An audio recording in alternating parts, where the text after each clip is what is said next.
Mostafizur Rahman player দেখতে কি অনেক সুন্দর ছিল?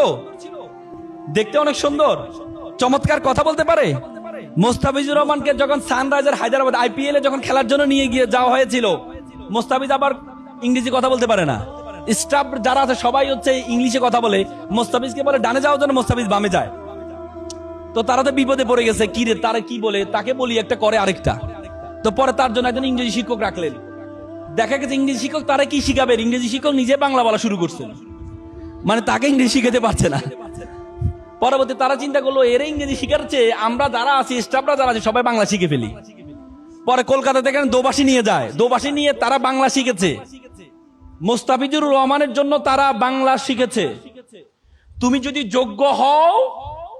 যোগ্য হও, মানুষ বাধ্য হবে তোমাকে রিড করতে, তুমি তাদেরকে রিড করতে হবে না। এজন্য সবকিছু যোগ্যতা পড়াশোনার প্যারামিটারে মাপা ঠিক না। আজকে আমাদের বর্তমানে বাংলাদেশে 10 থেকে 15 লক্ষ বেকার শিক্ষিত অনার্স মাস্টার্স পাস বেকার আছে। তা যে বেকার আছে, বেকারের মূল কারণ হচ্ছে আমাদের সন্তানরা স্কিল না, দক্ষ না। আগে বলা হতো নলেজ ইজ পাওয়ার, এখন বলে knowledge is powerless without skill. দক্ষতাবিহীন নলেজের কোনো ভ্যালু নেই। তোমাকে এমন একটা দক্ষতা অর্জন করতে হবে যে দক্ষতাটা 10 জন থেকে তোমাকে পার্থক্য করবে। তোমাকে এমন একটা দক্ষতা অর্জন করতে হবে যে দক্ষতাটা 10 জন থেকে তোমাকে পার্থক্য করবে।